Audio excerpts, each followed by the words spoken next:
You ever look at your skin and feel like it's trying to tell you something? And I don't just mean, hey, you need more moisturizer, but something deeper? Well, today, we're going to dive into some of these really unusual skin clues that can actually be signs of an autoimmune condition. So think of this as a friendly chat, a way to learn how to read your body's secret memos. I mean, this quote just nails it, right? It's such a common experience. You see some weird spot, and your first thought is, oh, I must have bumped into something again. It's just the go-to explanation. Super easy to assume. But that's the big question, isn't it? What if it's not just the coffee table? What if these random-looking marks are actually signals? Little clues that, if we just knew how to read them, could point to something way more important happening under the surface. So we're talking about your skin's secret memos. Look, we all do it. We see a weird spot and just shrug it off. But here's the thing. Catching these kinds of clues early can be a total game changer. I'm talking faster detection, a way more accurate diagnosis, and that means a better quality of life because you actually know what's going on. So what's writing these memos? Well, the main suspect we're looking at today is something called Sjögren's. Now, you might have heard of it because it's pretty well known for causing super dry eyes and a dry mouth, but it turns out its effects are way broader than that, and a lot of them show up right on your skin. So what is Sjögren's exactly? Let's break it down.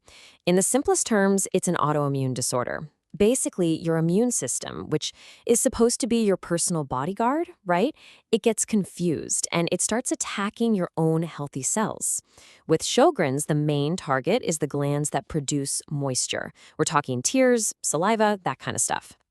And get this, Sjögren's can show up in a couple of different ways. You've got primary Sjögren's, which is kind of the solo act. It just happens on its own. Then there's secondary Sjögren's, which is more like a +1 to the party.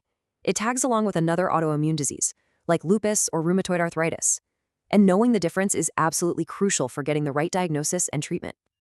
Okay, so now it's time to decode these unusual clues. Let's get to the heart of it. We're going to break down 4 of the most common but also most overlooked skin clues you might see with Sjögren's. So put on your detective hat. Your skin is the mystery we're about to solve. First up, clue number 1, cutaneous vasculitis. Yeah, it sounds super technical and intimidating, I know. But trust me, the idea behind it is actually pretty simple when you break it down. Let's take a look. So what's happening here is inflammation of the tiny blood vessels in your skin. And honestly, this traffic jam analogy is perfect. Imagine your immune system accidentally attacking these little dermal highways, causing a pileup. That inflammation creates a blockage, and blood starts to leak out into the tissue around it. That's what you're seeing. So what does one of these traffic jams actually look like on your skin? Well, you're going to see tender red spots, usually on your legs and arms. Sometimes they can even develop into little open sores. And here's a really key detail. They're often symmetrical, meaning they show up in the same spots on both sides of your body. All right, on to clue number 2, purpura and petechiae. Now, these are the ones that are so easy to mistake for just a regular old bruise. But there are a few key things that set them apart. Really, the biggest difference between them is just size. Purpura, those are the bigger ones, more than 3 millimeters, and they look kind of like purplish-brown bruises. Then you have petechiae, which are these teeny tiny pinpoint red dots. But no matter the size, both are basically a signal that your small blood vessels, your capillaries, might be a little fragile or under attack. Moving on to clue number 3, we've got annular erythema. Okay, this one looks really different. It's much harder to mix this one up with a simple bruise, and that's all because of its very unique shape. Yeah, ring around the rosy is a pretty good way to think about it. Annular erythema shows up as these ring-shaped red patches, but the center is clearer. I've heard it described as looking like a donut, just, one you definitely don't want to eat. So the main thing to look for are these red rings that seem to expand, and you'll usually find them on your torso or your limbs. Most of the time, it's just a visual thing, but sometimes you might feel a little bit of itching or burning. It's pretty wild. It's your immune system attacking your skin in this very specific circular pattern. And that brings us to our 4th and final major clue, livedo reticularis. Once again, this one is all about the pattern. It has such a distinct look that I promise you, once you've seen it, you won't forget it. I want you to picture like a marbled tabletop or maybe a delicate lace-like pattern. That's basically livedo reticularis. It's this mottled, purplish, kind of net-like pattern on the skin. And it gets way more noticeable when it's cold out. You'll usually spot it on the thighs, arms, and sometimes even on the face. Okay, so we've decoded the clues. But how do you know if what you're seeing is actually one of these signs and not just some other common skin thing? And maybe more importantly, when do you stop Googling symptoms and actually call a specialist?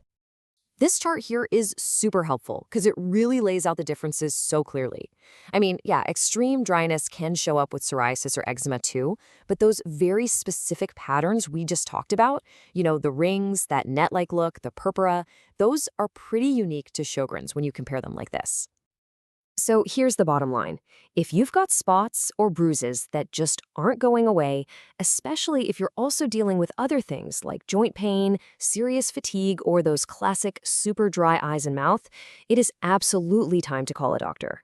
And for sure, if any of these spots start spreading fast or become painful, do not wait.